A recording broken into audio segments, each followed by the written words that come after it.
afternoon. Well, no. This is the second age of reason. I decided it's time to revisit the single payer Medicare for all a little bit because I've heard some variations on it, and I think from personal experience I can tell you some things you have to watch out for and how it should be. I had a plan, a version of it, that tried to please everyone. And it goes something like this.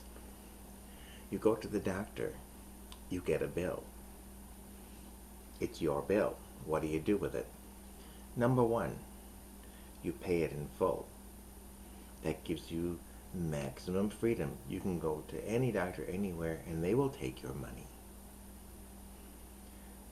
Part two, shared cost. That's where you have an insurance company, you pay them a premium, and then when you see the doctor, they give you a bill.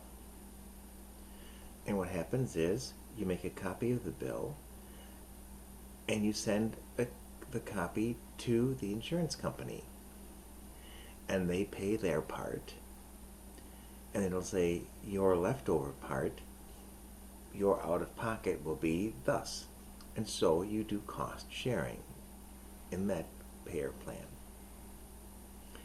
And if there's deductibles, co-pays, co-insurance, or any other uncovered expenses, that's up to you as well.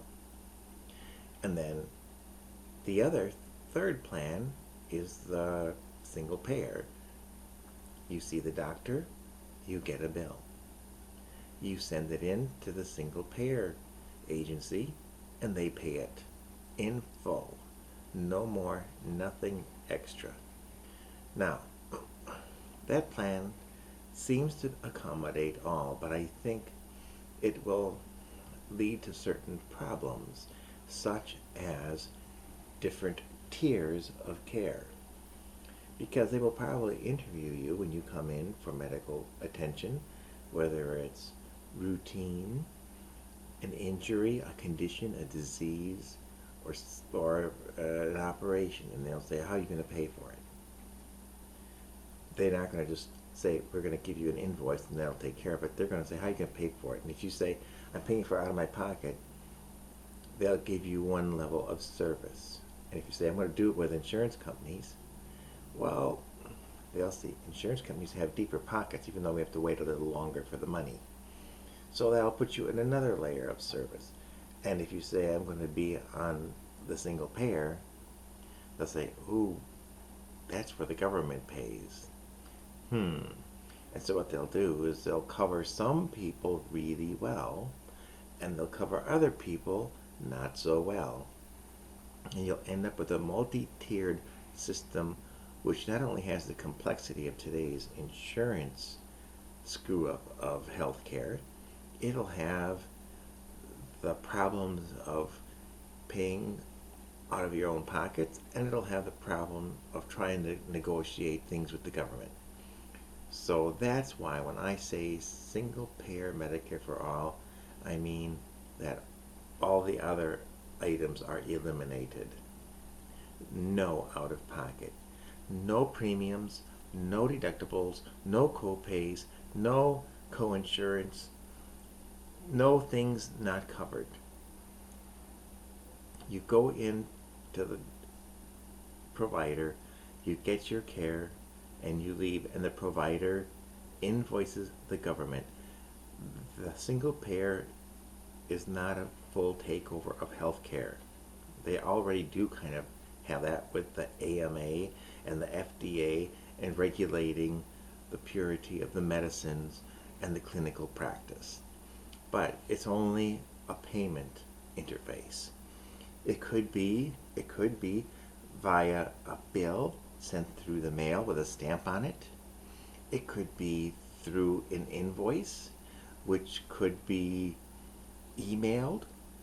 It could be done through a web page.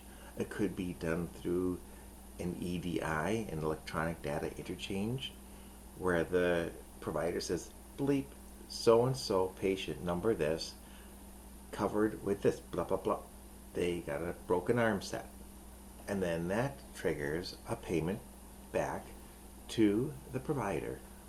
Since it's EDI, it could be instant or next day turnaround. So it's a lot less complicated than insurance companies. That's what I'm talking about. I wrote that to my representative in Congress. And their complaint was that, do you realize how many millions of insurance jobs you'll eliminate with that? That'll cause huge unemployment.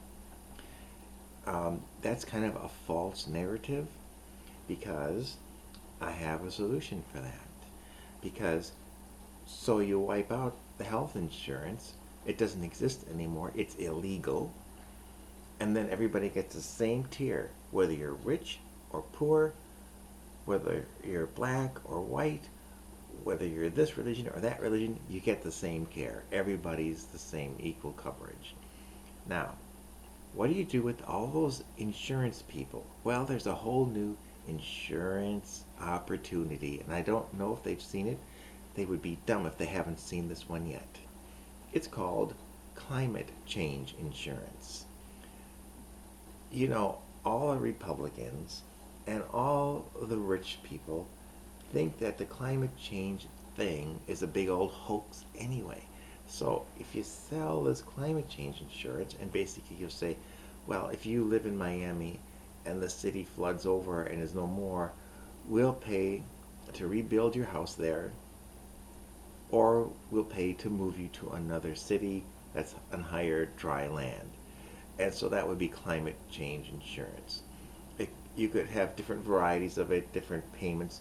Maybe they cover everything to building you a new house. Maybe they just cover a relocation expense to get you to another city, and something like that. So I'm thinking, since the media has everybody believing in this climate change thing, you've already got the advertising in place to come to grips with it. And so you just say, hey, you can have your home insurance, which is fine, like if the house burns down, or if a truck comes off the road and crashes into your house, or if there's an earthquake or something, your house insurance will cover that. But if there's a climate change thing, like let's say, a huge tornado comes into the Midwest, and it's as big as a hurricane, and it wipes out, say, Des Moines, Iowa. That's what you would use the climate change insurance for. Or if there's a tsunami off of Lake Michigan. Or if Miami or New York City goes underwater more or less permanently. And so that's what you would use climate change insurance for. And so that's the solution. So that's my broadcast for today. And this is one of the last recordings of 2019. And so please rate and comment below. I'd like to hear what your take is on all this stuff. And until later, we'll be seeing ya.